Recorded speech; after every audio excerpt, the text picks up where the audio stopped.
მიუხედავად იმისა, რომ სუხიშვილების ნაციონალური ბალეტის კონცერტებზე მოთხოვნა წლების მანძილზე კიდევ უფრო იზრდება, ამ უკანასკნელების ქართულ სცენაზე ნახვა არც ისე ხშირად შეგვიძლია. ანსამბლი საგასტროლო ტურნეებში თითქმის მთელი წლის განმავლობაში იმყოფება, ასე რომ მათი მომავალი თბილისური კონცერტების გამოტოვება არაფრით არ შეიძლება. 9 და 10 მაისს სუხიშვილებს თბილისის დიდი საკონცერტო დარბაზი მასპინძლობს.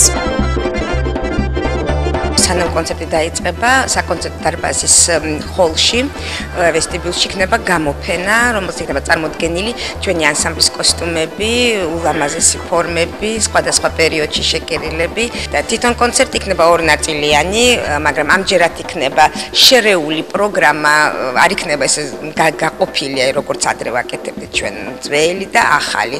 იქნება შერეული ერთმანეთში ეს ყველაფერი, ლოგი არის გაბევრებული, ასე ვთქვათ, მოცეკვავების რიცხვი გაზრდილია, მოცეკვა რო იდგმება ყოველთვის ილიკო დგამს რაღაც 4 ან 8 მოცეკვავეზე და მე აბევრებს ამას.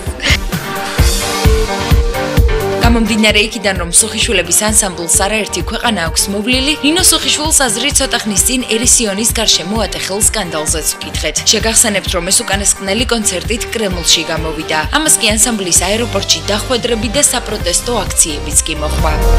მე ჩემი პოზიცია მაქვს ამასთან დაკავშირებით და მე და ილიკომ გამოვთქვით ეს ბევრჯერ არაერთხელ სხვადასხვა ტელევიზიებში, როგორც კოლეგები ჩვენ გვერდზე ყოველთვის დაუდგებით ჩვენ კოლეგებს, ეს იქნება ერისიონი თუ რუსთავი, იმიტომ რომ ჩვენ ნამდვილად მე უფრო ვთვლი რომ კოლეგები ვართ და არა კონკურენტები, ამიტომ ნამდვილად არ მიმაჩნია სწორედ ის ფორმა და რეაქცია, რაც ერისიონს მოუწყვეს, იმიტომ რომ რას ქვია არ წავიდნენ, ეს მათი სურვილი იყო და მოცეკვავემ გასტროლებებზე თუ არიან კონცერტი არ გამართლეს, არ შეიძლება. შევიკავე ჯერჯერობით თავი მოსკოვში გამოსვლაზე, იმიტომ რომ მე მინდა მოსკოვში თუ ჩავალ დითიათში გამოვიდე. საბედნიეროდ ჩვენ ანსამბლს აქვს იმის ფუფუნება რომ ავირჩიო, საწავიდე, სად არ წავიდე, ქალაქები ასარჩევათ მაგ და ქვეყნები. ხო და არჩეულიც ბევრი აქვთ. სულ მალე ანსამბლი საგასტროლო ტურნეს იწყებს და თბილისში სავარაუდოდ შემოდგომამდე ვეღარ გამართავს კონცერტს.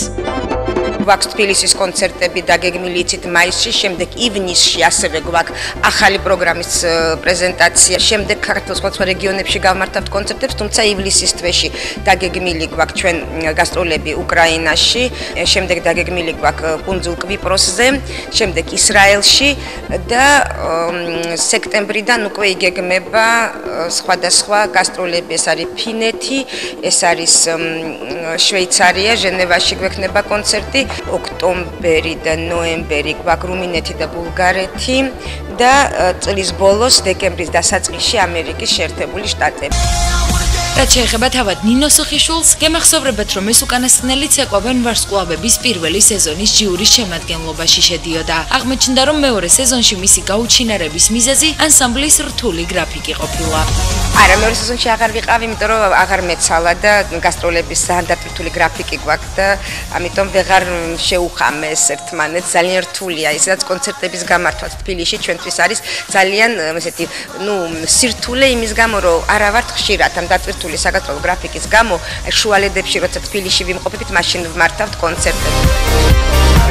სხვათა შორის ჩვენ შორის დარჩეს და ხმები დადის, რომ მალე ცეკვავენ ვარსკვლავების მესამე სეზონიც აიღებს სტარტს. თუმცა ჯერჯერობით ინფორმაციას ვერ ვადასტურებთ. მანამდე კი შეგახსენებთ, რომ თუ ნაციონალური ბალეტის იმ თაყვანისმცემლებს შორის შედიხართ, ვინც ძველისა და ახლის ერთმანეთში შერწყმას და ექსპერიმენტებს მიესალმება, შეგიძლიათ საყვარელი ანსამბლის გამოსვლით 9 და 10 მაისს თბილისის დიდ საკონცერტო დარბაზში დადგმეთ.